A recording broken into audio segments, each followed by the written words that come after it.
Hey guys, how's it going? Today I'm going to be showing you how I painted the Bushi from the Dragonfly clan from Rising Sun.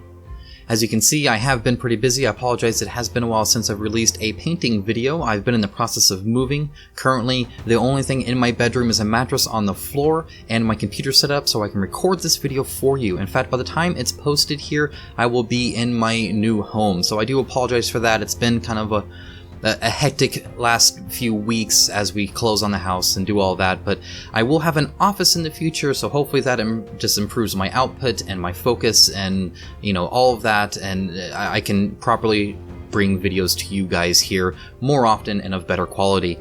Anyway, as you can see, I have been busy. I actually painted 3 of these. This is just the first one. Just a quick sneak peek of the final product as we get into it. And without further ado, let's get started.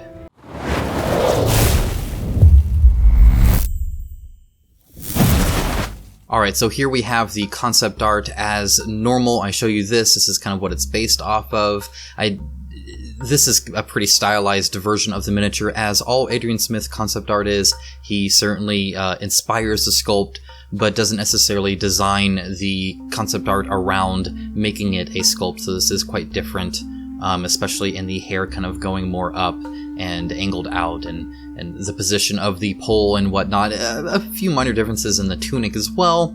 And then there are some very, very light detail points on the robe and kind of this really light orange. I know that would not show up well on the actual model with the paints, so I did not attempt to do it. Instead, I just kept it kind of plain and a little bit more simple.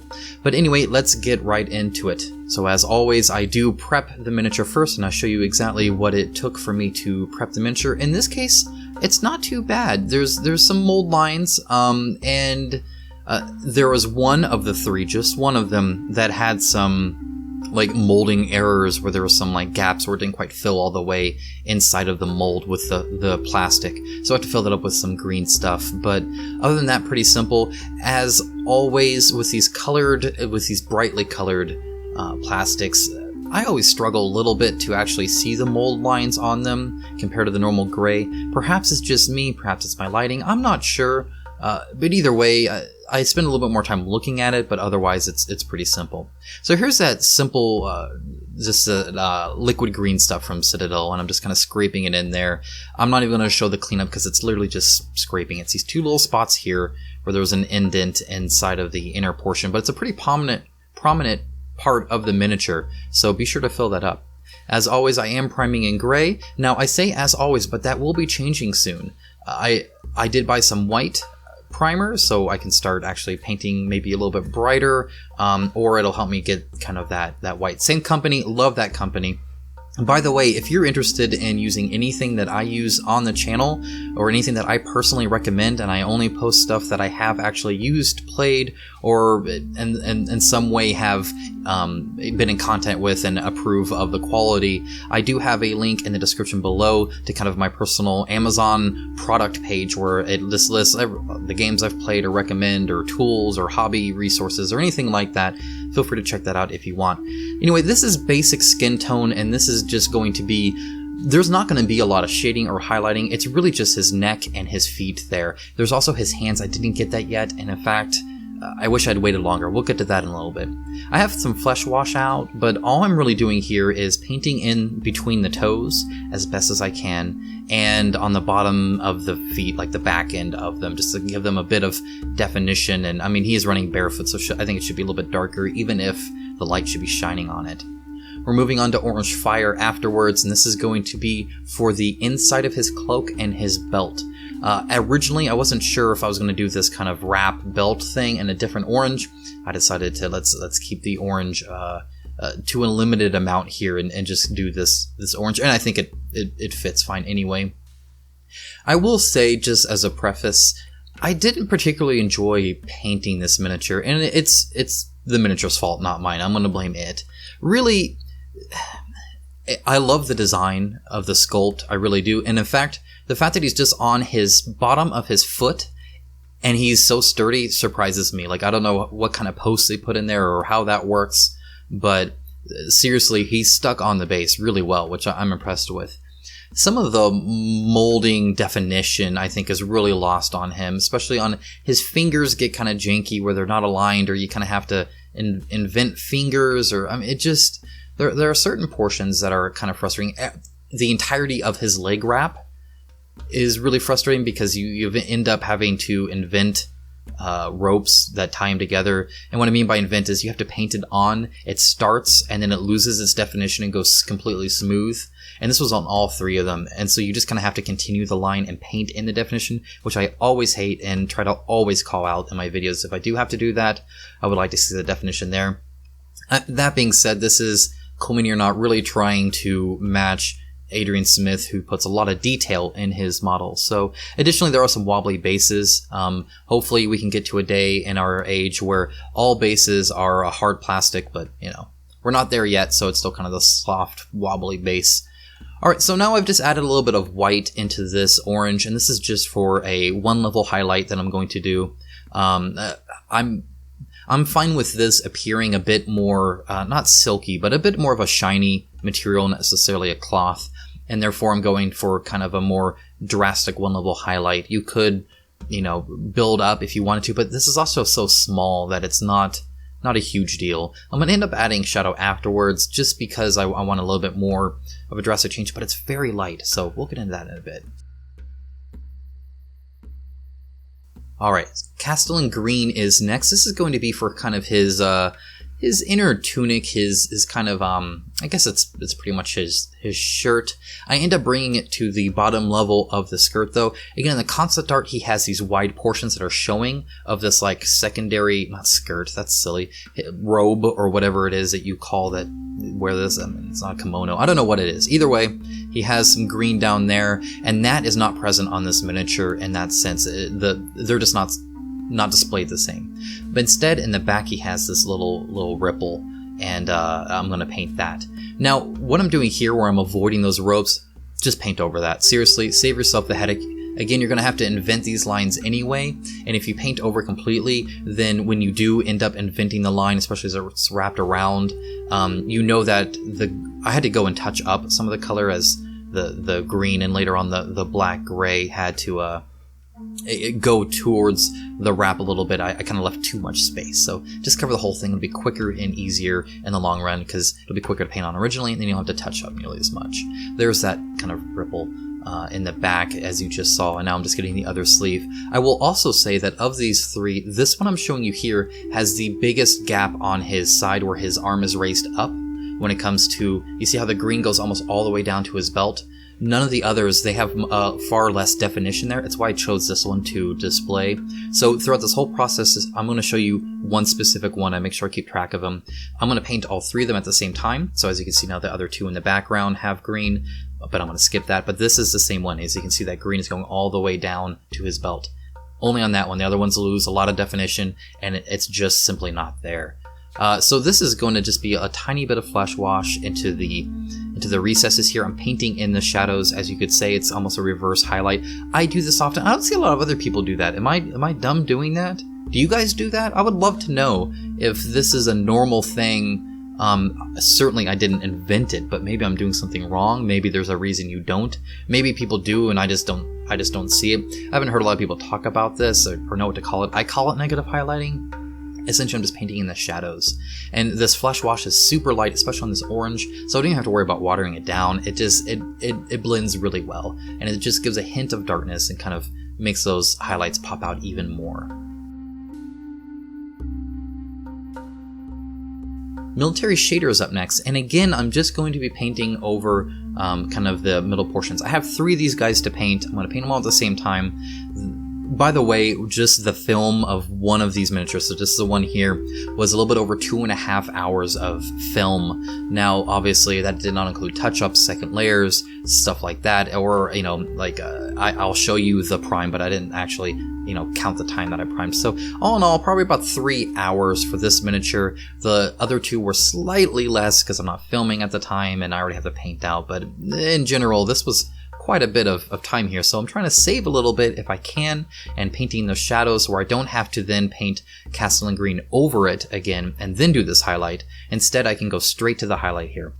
And as long as I'm careful on my edge highlight and don't do it too excessive, then it'll naturally go from the kind of white mixed in here, like you see now, to the Castellan Green to the shadowed with military shader.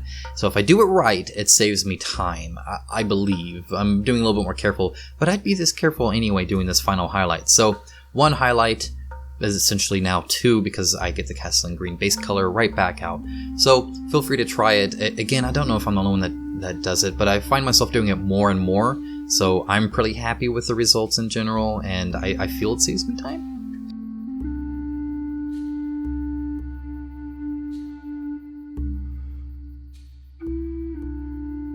Basic skin tone for the hands are out now. Now, I would wait to do this because I had to touch up pretty much all the fingers anyway. Because again, you want to kind of paint in a depth way, right? I did this because I literally meant to do it at the very beginning. I just said I'm just going to paint all the skin.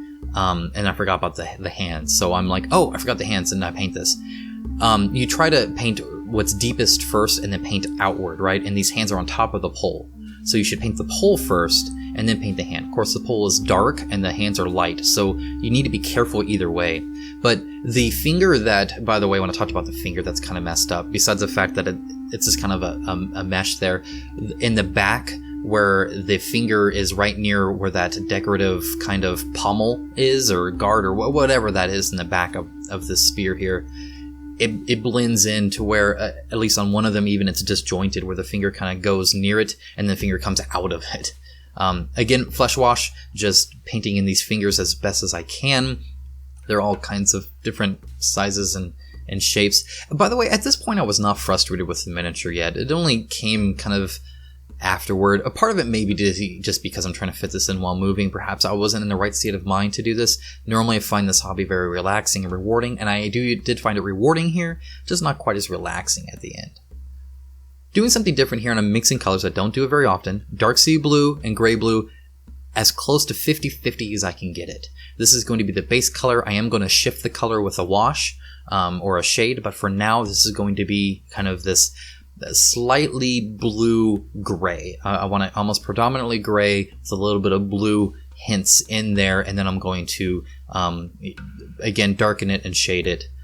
So this is just kind of the base color. You could probably keep it this way. This is not too far off, which is kind of the point of the concept art. The concept art was a pretty unique color that I didn't have, and I have a ton of colors thanks to the Army Painter Mega Pack, which is an awesome buy, by the way. I know several of you have bought that. If you haven't yet, do check it out. Seriously, it's an awesome way just to get a whole bunch of paints, and at that point, I literally rarely feel the need to buy anymore. In fact, I haven't since I've received it. Here I did have to mix 2 colors though, and a lot of you guys are way more okay doing that than I am. For me, I am not as artistic as you might believe I am, and I tend not to even think about mixing paints. But here I did mix them, again 50-50, and I'm using a big brush. This is a size 1. These are the Winsor & Newton brushes, Series 7 that I've bought, and I'm pretty happy with them. I bought them off of Amazon, and they were a good deal. However, I did have to return one I didn't have to return it. They just sent me a replacement because the tip was not holding. It was just splayed out. This one's kind of iffy. But now, as you can see, I did swap to the 00. So I just wanted to not mess up, and especially as I get towards the shoulders, as it's going to wrap down to his tunic. I know that's a smaller portion. So I want to make sure I can control my brush strokes a bit better.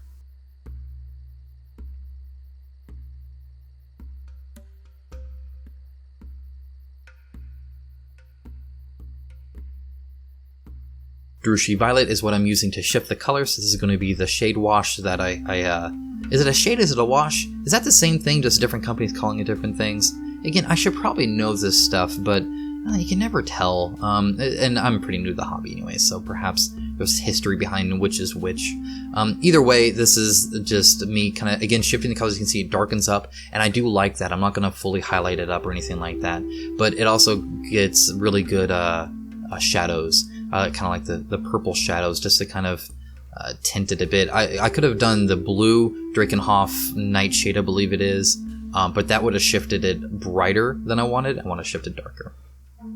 Again, this is the exact same out. Now I do have to do the 50-50 mix again with dark sea blue and gray blue to get this. In fact, I just made enough to where I didn't have to remix it, because mixing paints really sucks when you have to repeat the process. So if you are mixing paints, be be sure to paint all three in this kind of assembly line fashion. Otherwise, you're going to have to mix it again if you can't keep it in a wet palette, and that sucks. And I'm just kind of bringing out, again, a lot more paint surface area to really bring out the color back just a little bit here. Now, I will also say this is pretty watered down, so it won't shift it up completely. It is being painted on this darker color now, and therefore it will be a little bit darker. Quick mention, by the way, speaking of assembly line painting, with this hobby holder, this will be the last one I paint, and this one, for now at least. I'm going to shift back to the Citadel painting holder. I don't know what they call it, I forget. The one that I normally use in my videos. Now that I've used this for, 4 miniatures essentially, I'm going to swap back and see how I feel about that. Currently, here are my quick summarized thoughts. I'll put an actual video out for here. I don't necessarily like it under most circumstances. If I need that handle on the top, so I'm not touching the top of the miniature, then it's great. That being said, I normally just paint around that anyway, so I will paint the hair almost last. Therefore, it would have been fine to hold it, though this miniature, again, I would worry about putting pressure on it. By the way, real quick, sidestep, you'll notice I'm slowing it down here. I'm putting these little slash marks in here to give it a little bit of a weathered look. So I'm taking this white highlighted portion and I'm giving it just a few little slashes that give it almost a textured fabric look around some of the edges, focusing mostly on the bottom but a little bit on the top as well. Just as an FYI, you'll notice that. Back to the hobby holder, I never once unscrewed it and screwed on the next one. Instead, I just held the bottle cap. Additionally, when turning it, if you're turning it where the bottle cap tightens, it turns great.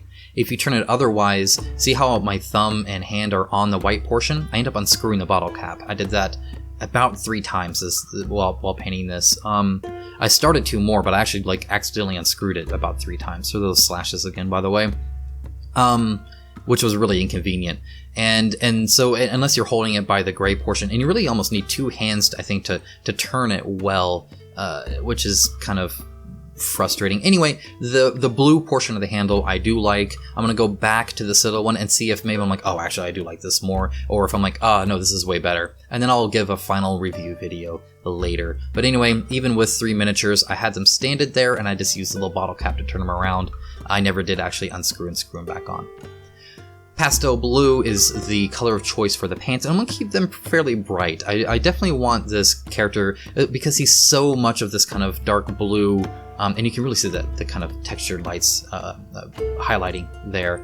I really want some brightness on the miniature as well, so I'm just going to highlight this up. I'm not going to shade it at all. Additionally, it's fairly smooth. There's not a whole lot of wrinkles except underneath, which wouldn't have a whole lot of highlighting anyway.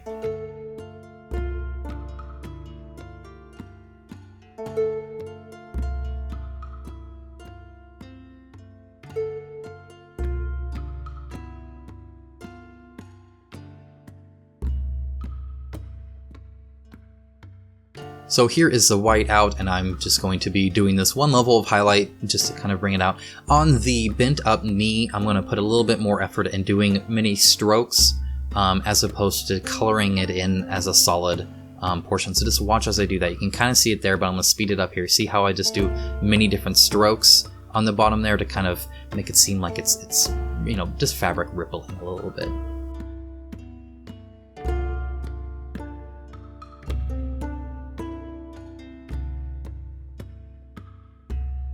Rough iron is what I chose for the mask. You could have gone gray. I could have done like a necromancer's gray, or perhaps even something darker if I could find it. Not black gray. I'm going to use that elsewhere, and that's too dark. But I wanted to make it a kind of metal anyway, and the skulls are definitely decoration. They're way too small of any age or anything like that. So they're just decorative anyway, so I didn't bother making them like skull-like or anything, and not on the concept art either. Now, if I would do this again, I would paint this after I do the hair, because I have to touch it up anyway, because I'm going to get some colors of hair on there. So I would do this after the hair, but it's whatever.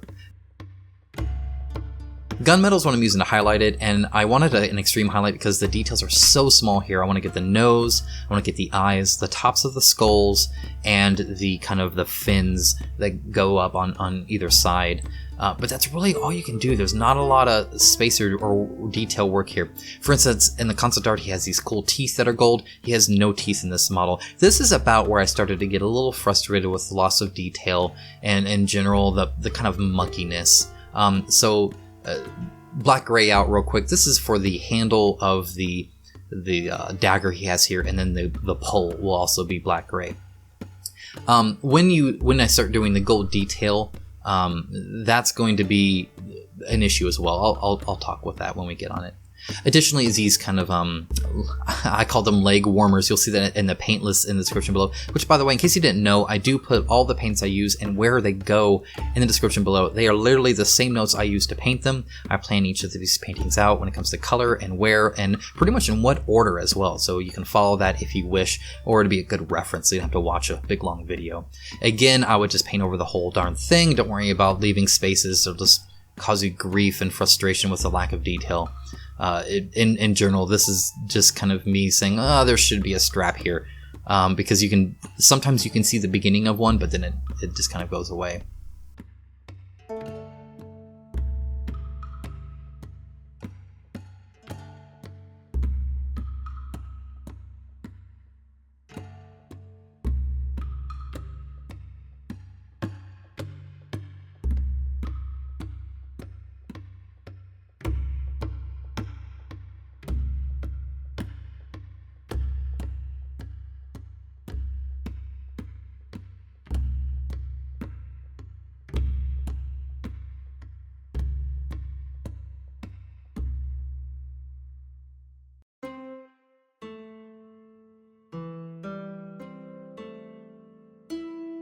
Plate mail metal is going to be for pretty much all of the armor here, except kind of the big stomach decorative piece he has there.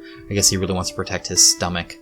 This is going to be another kind of frustration point here. So on all of his armor on his knees, the left side doesn't go up as high as the right side. I don't know why it's not symmetrical. I don't know if it's intentional. I don't think so, because it makes the gold trim that we're going to add later thicker. Like it's there, it's just the trim starts earlier, or I don't know, it's just kind of.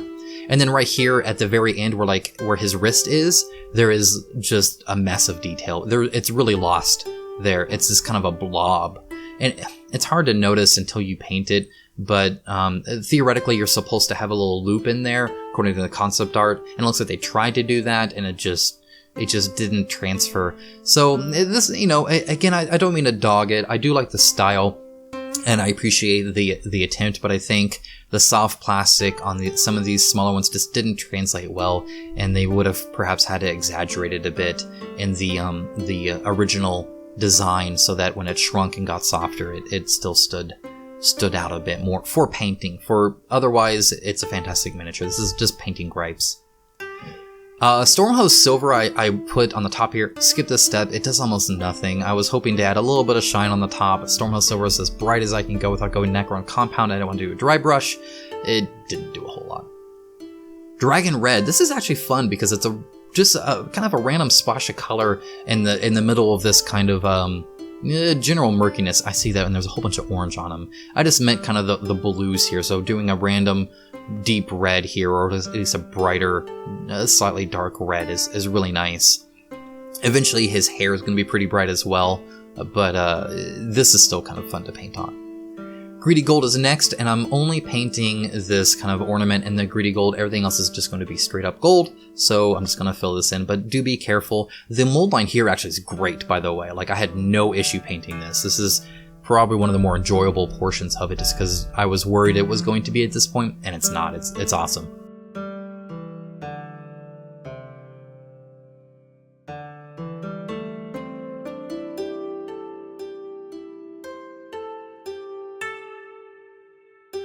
Flesh Wash is up now, and I'm going to be covering most of it, but I'm still using a small brush here and just kind of filling in the little portions at where I want the shade to go. Finally, we're at gold. This is going to be kind of the majority of the trim here. He does have this little mouthpiece. I don't know if the mustache, I forget what it is, because really it's right there at his, because they cut off the teeth in this model, and so it's kind of right there at his sleeve. But don't forget that, and then the little portion there. I was going to mention, you see the little squiggly part right in the middle of his head that goes up into his hair? That's supposed to be much longer, and I can't tell if it's supposed to be in the hair or not, but you can't. If so, it's not really there. It just goes straight to hair.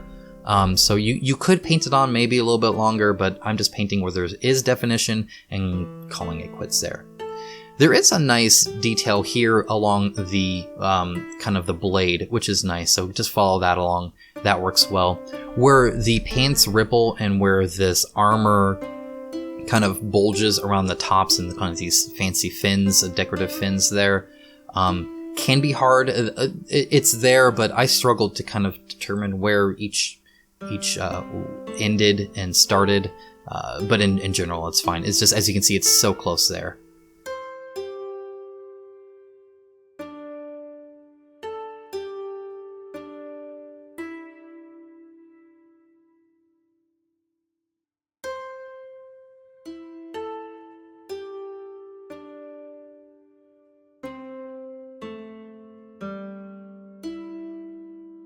I did bring dark tone out, and actually this might not even be on my notes. The concept art has it darker around this gold portion, and I really liked that. First of all, it's flat there instead of curved, so it kind of gives a little bit more definition to the blade, but it really kind of helps just slightly pop out that gold line down the middle, which I forgot to do here. As you can see, I will do that off camera. I did it on all the other ones except the one I'm painting, go figure. But either way, it makes it pop out really nice. For the hair, now we're going to be painting bright colors, so I'm actually going to paint it white first, just straight up white, which is really nice, just because it'll make it brighter, it'll make it easier, and actually if you paint thin enough, the white will kind of shine through and actually add a little bit of a highlight, which is what I do. So I don't dry brush it, I don't highlight any of it. First of all, I think that's way too much time because we're doing about 3 colors here.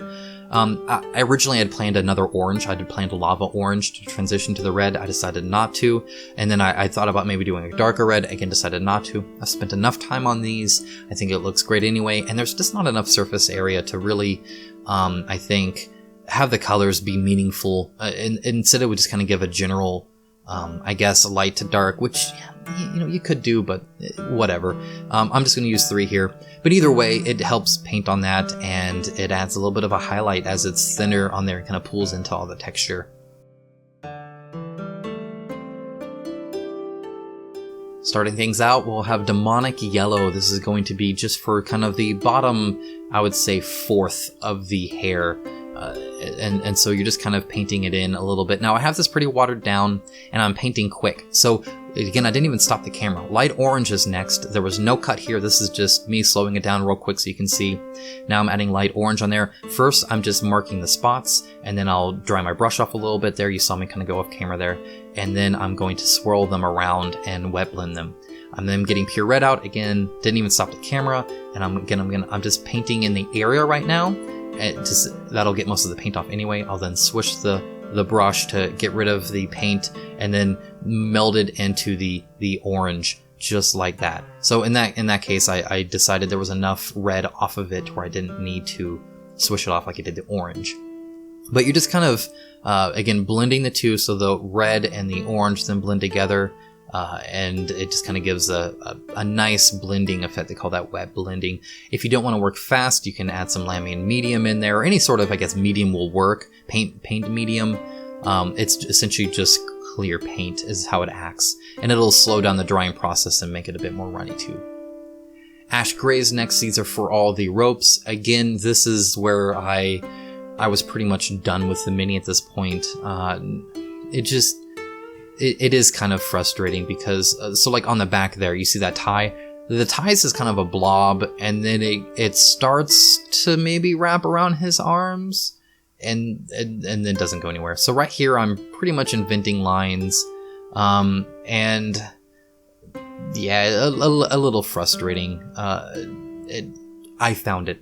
No, because I really don't like doing that. In fact, normally I say I won't, but in this case, it would have looked really weird otherwise. But anyway, just paint them in, maybe don't be such a sourpuss like me and you'll be fine. Yeah, and again, if you had painted over all of it and you're just painting over it, I think it'd be a little bit better. I did have to touch this up slightly. Monster Brown, let's move on to the base and let's finish this up. So just like all of the Dragonfly clan, I'm basing them all, so each clan is based differently. Not only do they have the rim color, but I'm basing them all slightly differently so they're very easily noticed on the board. Otherwise they might kind of blend in because they don't necessarily share a lot of color similarities between different units. Void Shield Blue is the Dragonfly clan color that I'm choosing for the rim, so that will be kind of a solid base here because the Bushi don't need any white or black to distinguish them between Daimyo and Shinto, so that's kind of nice and kind of clean looking. I like that. Let's prime it. So this is kind of the matte varnish I varnish all of my miniatures in. And now I have these meadow flowers from Army Painter out. These are nice because they're just kind of these bright yellow flowers, and it was Dragonfly. I really wanted some flower bushes there and just colorful stuff like that. So I'm going to super glue them on just like this. This is a little dab, and I'm doing this before I put the grass on. I didn't do this with the Daimyo, and I do kind of regret it. I think it's easier to do it this way. So you're just going to kind of glue it and plop it on there. Then I have some regular old white glue, school glue, Elmer's glue, whatever you want to call it. And I watered it down a little bit, and I'm going to paint it on with a brush. So I'm just going to cover the base in that real quick.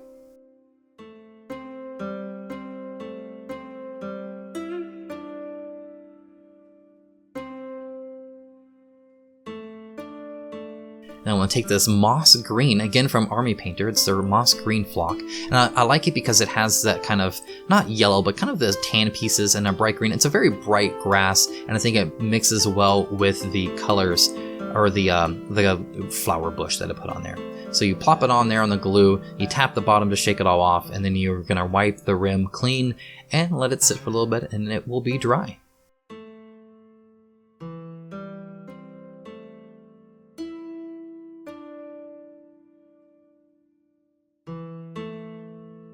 Well, look at that. We made it to the end. You can see kind of the bent bases there. Pay no mind. These aren't nearly as bad, and they sit pretty flat. You can just see it a little bit kind of this close up here. But here's all three, so you can kind of see kind of the finished product of the whole unit. This leaves 3 more Bushis, the alternate sculpt that was unlocked via the Kickstarter. That I will be painting next month for my patrons. In case you didn't know, this was a patron video. I apologize, I didn't add a whole lot of, photos from people or, interactions between everybody, just because I've been so busy with the move. I do apologize for that. We'll remedy that in the next one for sure. In fact, we'll do so good, I'm going to paint 2 patron videos next month.